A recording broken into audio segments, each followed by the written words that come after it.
BJP ಶಿಸ್ತು ಸಮಿತಿ ನೋಟಿಸ್ಗೆ ಯತ್ನಾಳ್ ಪ್ರತಿಕ್ರಿಯೆಯನ್ನ ಕೊಟ್ಟಿದ್ದಾರೆ. ಬಿಜೆಪಿ ನೋಟಿಸ್ಗೆ ನಾನು ಉತ್ತರ ನೀಡ್ತೇನೆ ಅಂತ ಟ್ವೀಟ್ ಅನ್ನ ಮಾಡಿದ್ದಾರೆ. ಬಿಜೆಪಿ ಪ್ರಸ್ತುತ ಸ್ಥಿತಿಯ ಬಗ್ಗೆ ವಾಸ್ತವಾಂಶವನ್ನ ಪ್ರಸ್ತುತಪಡಿಸ್ತೇನೆ ಅಂತ ಟ್ವೀಟ್ ಮಾಡಿದ್ದಾರೆ.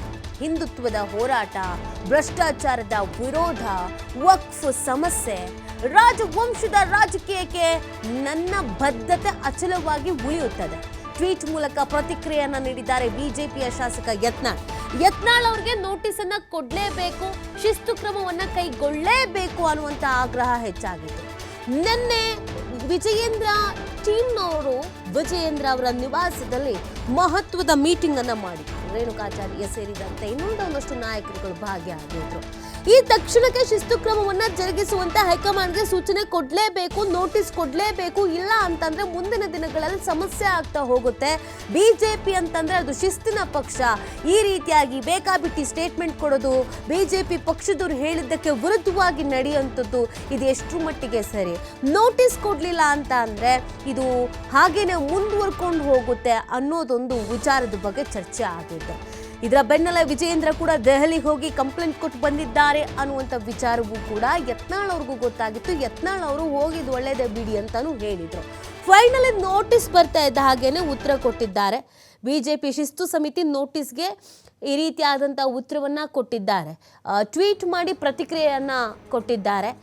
ಹಿಂದುತ್ವದ ಹೋರಾಟ, ಭ್ರಷ್ಟಾಚಾರದ ವಿರುದ್ಧ, ವಕ್ಫ್ನ ಸಮಸ್ಯೆ, ಈ ವಿಚಾರ ಎಲ್ಲದಕ್ಕೂ ಸಂಬಂಧಪಟ್ಟಂತೆ ಸುದೀರ್ಘವಾದ ಒಂದು ಟ್ವೀಟನ್ನು ಯತ್ನಾಳ್ ಅವರು ಮಾಡಿರುವಂಥದ್ದು. ಅವರ ಎಕ್ಸ್ ಖಾತೆಯಲ್ಲಿ ಇದಕ್ಕೆ ಸಂಬಂಧಪಟ್ಟಂತೆ ಟ್ವೀಟನ್ನು ಮಾಡಿದ್ದಾರೆ. ಅದನ್ನು ನೀವು ಗಮನಿಸ್ತಾ ಇದ್ದೀರಾ ನೋಡಿ. ಈ ಟ್ವೀಟ್ ಮೂಲಕ ಪ್ರತಿಕ್ರಿಯೆಯನ್ನು ನೀಡಿದ್ದಾರೆ ಬಿಜೆಪಿ ಶಾಸಕ ಯತ್ನಾಳ್ ಅವರು.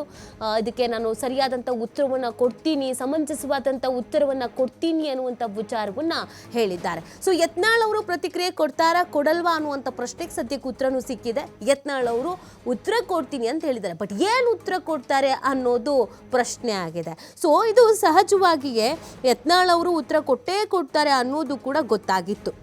ಆದರೆ ಯಾವ ರೀತಿಯಾದಂಥ ಉತ್ತರವನ್ನು ಕೊಡ್ತಾರೆ ಅನ್ನೋದಿತ್ತಲ್ಲ, ಇದು ಸಹಜವಾಗಿ ಪ್ರಶ್ನೆ ಆಗಿತ್ತು. ಯಾಕಂದರೆ ಬಹು ದಿನಗಳಿಂದ ಒಂದಷ್ಟು ಅಸಮಾಧಾನ ಅನ್ನೋದು ಬಿ ಜೆ ಪಿಯಲ್ಲಿ ಇತ್ತು. ಈ ಅಸಮಾಧಾನ ಯಾರ ಮೇಲೆ ಅಂತ ಅಂದರೆ ವಿಜಯೇಂದ್ರ ಅವರ ಮೇಲೆ ಅಸಮಾಧಾನ ಇದ್ದಿದ್ದು. ವಿಜಯೇಂದ್ರ ಹೇಳ್ದಂಗೆ ನಾವು ಯಾಕೆ ಕೇಳಬೇಕು, ವಿಜಯೇಂದ್ರನ ನಾವು ಯಾಕೆ ಇಲ್ಲಿ ಹೀರೋ ಮಾಡೋಕ್ಕೆ ಹೋಗಬೇಕು, ಇದು ಸಹಜವಾಗಿ ಇದ್ದಂಥ ಬೇಸರ ಮತ್ತು ಅಸಮಾಧಾನ ಆಗಿದ್ದಿದ್ದು. ಸೊ ನೋಡಿ, ವಿಜಯೇಂದ್ರ ಅವರ ನಡವಳಿಕೆ ಆಗಿರ್ಬೋದು, ವಿಜಯೇಂದ್ರ ಅವರಿಂದ ಏನಾಗ್ತಿದೆ ಅನ್ನೋದ್ರ ಬಗ್ಗೆ ಆಗಿರ್ಬೋದು, ಇದ್ರ ಬಗ್ಗೆ ಚರ್ಚೆಯನ್ನ ಮಾಡಿ ಹೈಕಮಾಂಡ್ ನಾಯಕರಿಗೆ ವಿಜಯೇಂದ್ರ ಅವರಿಂದ ಇವ್ರುಗಳಿಗೆ ಏನು ಸಮಸ್ಯೆ ಆಗ್ತಿದೆ ಅಥವಾ ಇವರ ಅಸಮಾಧಾನ ಏನು, ಇವ್ರ ಹೋರಾಟ ಏನು ಅನ್ನೋದ್ರ ಬಗ್ಗೆ ಸುದೀರ್ಘವಾಗಿ ಉತ್ತರವನ್ನು ಕೊಡ್ಬೋದು. ಬಟ್ ಪ್ರಶ್ನೆ ಏನು ಅಂತಂದರೆ, ಯತ್ನಾಳ್ ಆ್ಯಂಡ್ ಟೀಮ್ನಲ್ಲಿ ಕೇವಲ ಯತ್ನಾಳ್ ಮಾತ್ರ ಅಲ್ಲ, ಇನ್ನೂ ಅನೇಕರಿದ್ದಾರೆ. ರಮೇಶ್ ಜಾರಕಿಹೊಳಿ ಅವರು ಸೇರಿದಂತೆ ಇನ್ನೂ ಅನೇಕರಿದ್ದಾರೆ. ಅವ್ರುಗಳಿಗೂ ನೋಟಿಸ್ ಹೋಗುತ್ತಾ? ಅವ್ರುಗಳು ಉತ್ತರ ಕೊಡಬೇಕಾಗತ್ತಾ? ಯತ್ನಾಳಿಗೆ ಮಾತ್ರ ಈ ನೋಟಿಸ್ ಸೀಮಿತವಾಗಿ ಉಳ್ಕೊಬಿಡುತ್ತಾ? ಯತ್ನಾಳ್ ಒಬ್ಬರನ್ನ ಸೈಲೆಂಟ್ ಮಾಡಿದ್ರೆ ಸಾಕಾ? ಇದು ಪ್ರಶ್ನೆ.